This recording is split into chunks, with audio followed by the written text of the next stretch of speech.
Sepekan lebih, Presiden Joko Widodo melawat ke sejumlah negara untuk menghadiri pertemuan tingkat tinggi G20 dan COP26. Pemerintah Indonesia juga menjalin sejumlah kerjasama bilateral dan sejumlah hal telah disepakati dalam pertemuan tingkat tinggi G20 dan COP26. Lalu bagaimana Indonesia memaksimalkan kesepakatan ini terlebih posisi Indonesia sebagai presidensi KTT G20 di tahun 2022? Kami akan membahasnya bersama Wempi Saputra, staf ahli Menq bidang ekonomi makro dan keuangan internasional. Selamat malam Pak Wempi. Selamat malam Mbak Eva. Iya Pak Wempi, ada sejumlah hal yang kemudian disepakati dalam pertemuan tingkat tinggi yang berlangsung di Eropa awal pekan ini. Lalu bagaimana kemudian menindaklanjuti kesepakatan ini dan apa saja kebijakan pasca pertemuan yang nantinya akan berdampak langsung ini bagi masyarakat Indonesia?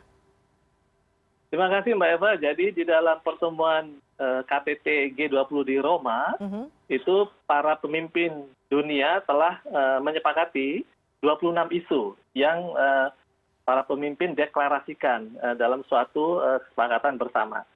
Konteksnya di sini adalah bagaimana dunia, dalam hal ini para pimpinan G20, memberikan pernyataan, dukungan, dan juga komitmen untuk mengembalikan proses pemulihan ekonomi secara global yang secara lebih seimbang, lebih inklusif, dan juga lebih sustainable, lebih berkelanjutan. Nah, di sini dari 26 isu itu barangkali isu yang paling mengemuka dapat saya sampaikan adalah 2 isu saja, kesehatan dan isu perubahan iklim. Dan kebijakan seperti apa yang kemudian akan dilakukan untuk menindaklanjuti yang tadi disampaikan? Dalam konteks bidang kesehatan, kesepakatan para pimpinan G20 adalah membentuk suatu Joint Health and Finance Task Force atau gugus tugas bersama bidang keuangan dan kesehatan. Nah, Presidensi Indonesia akan diminta untuk melakukan koordinasi, kemudian melakukan penyusunan roadmap yang dikoordinasikan secara sentral oleh WHO. Jadi Indonesia berperan penting nanti untuk melakukan penyusunan kesepakatan antar negara G20.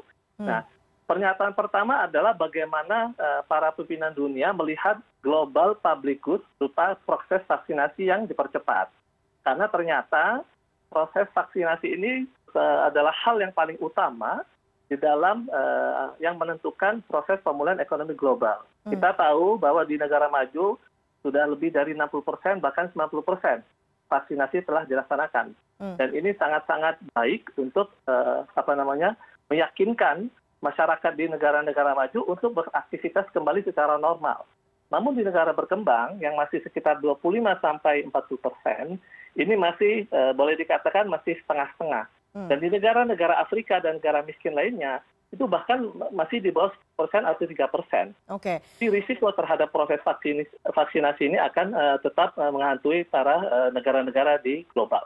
Nah itu dia, bagaimana kemudian mengawal kesepakatan ini kalau kemudian kondisi di tiap-tiap negara ini berbeda-beda dan tentunya punya kepentingan yang berbeda-beda juga Pak Wempi?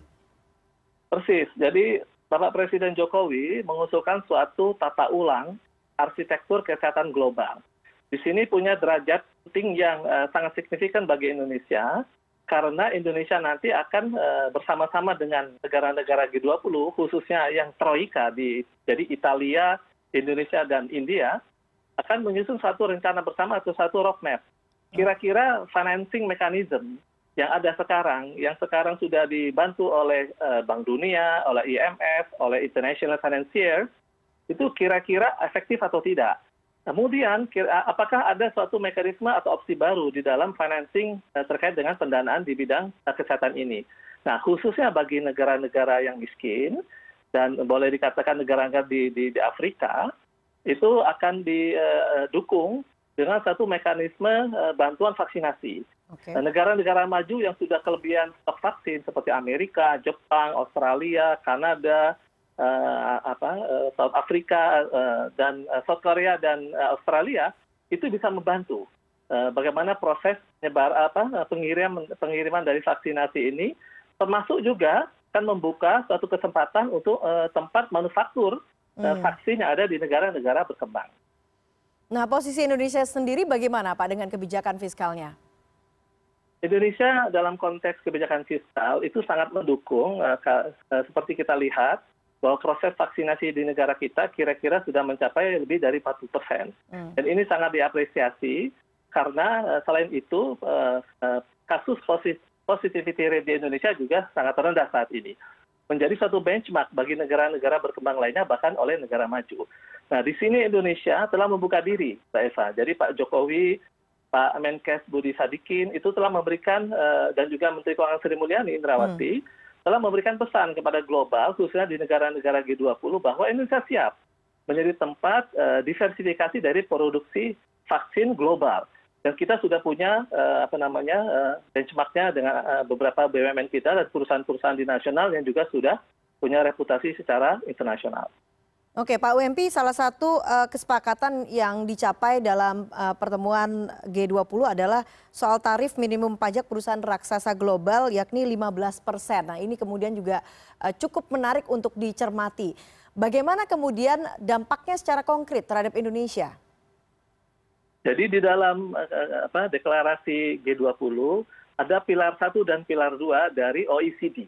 Ini sebenarnya kesepakatan ini menjadi suatu benchmark baru bagi perpajakan internasional.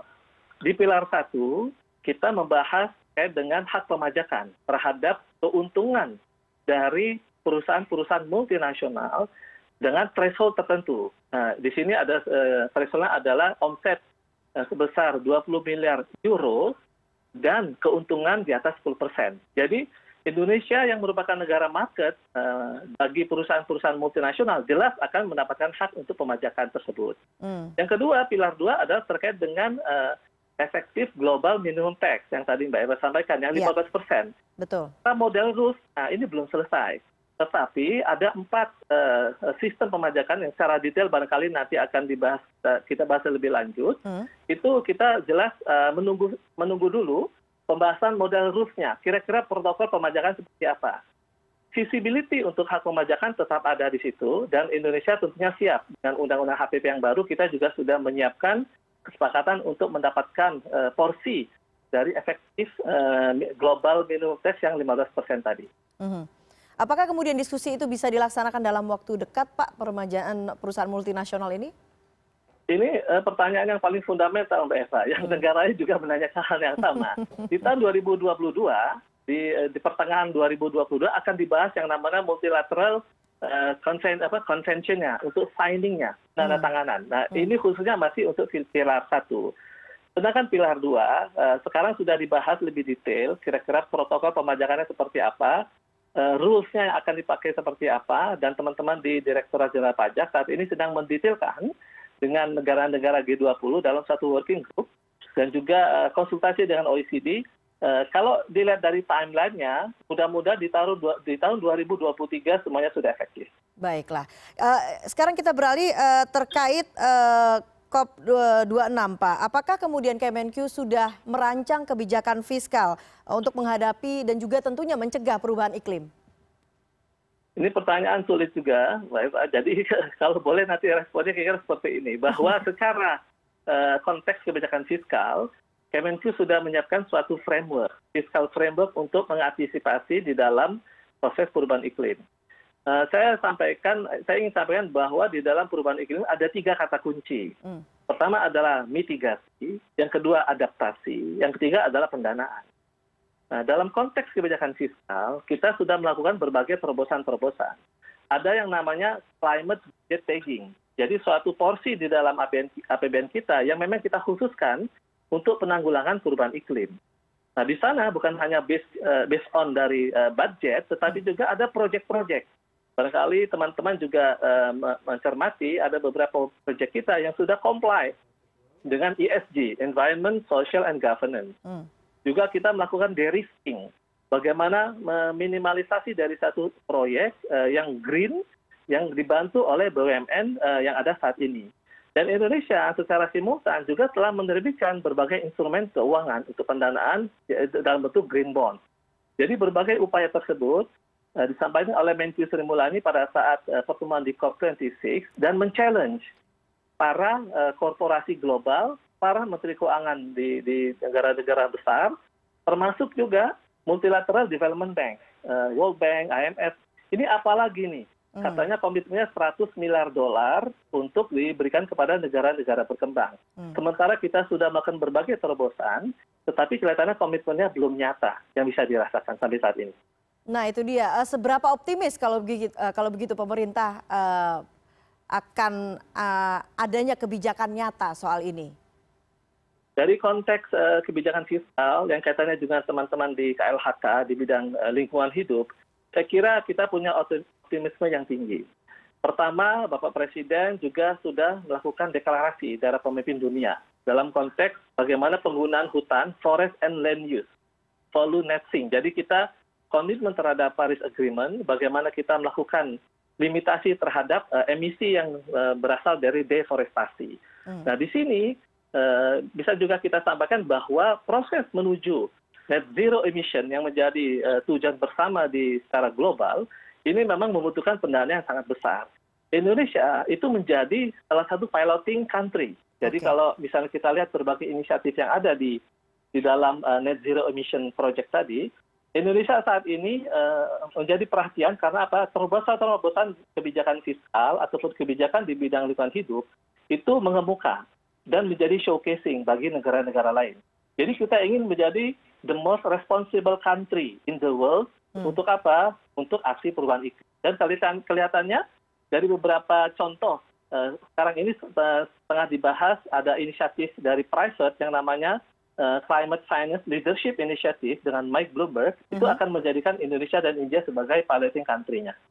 Oke, terakhir Pak WMP, tahun depan Indonesia akan menjadi tuan rumah pertemuan G20. Apa kemudian target pemerintah Indonesia soal ini? Dalam konteks presidensi G20, Indonesia mengusung dua agenda besar. Satu, agenda prioritas yang memang dari presidensi Indonesia. Kita ingin menyuarakan suatu exit policy atau kebijakan bagaimana keluar dari masa pandemi. Dan bagaimana proses pemulihan ekonomi itu bisa berjalan lebih cepat.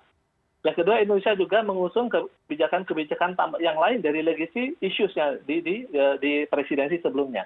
Jadi khusus agenda prioritas kita itu ada 6, Eva. Jadi exit policy, kemudian kita bagaimana mengatasi pandemi di masa menengah ataupun jangka panjang, kemudian ada keuangan berkelanjutan, masalah perpajakan internasional, kemudian juga ada payment system, semuanya akan dibahas, termasuk masalah infrastruktur dan digital inclusion. Jadi di sini agenda-agenda domestik, karena kita akan men-setting agenda global di dalam presidensi G20, kita ingin menyampaikan kepentingan Indonesia di sana dan juga men-showcase-kan ada beberapa proyek atau mungkin program yang menjadi andalan Indonesia yang bisa menjadi kesepakatan dan bisa menarik investasi ke Indonesia untuk masa-masa mendatang. Baiklah Pak WMP Saputra, staf ahli Menq bidang ekonomi makro dan keuangan internasional. Terima kasih atas pemaparan Anda di CNN Indonesia Newscast. Selamat malam Pak. Selamat malam, terima kasih Mbak Eva.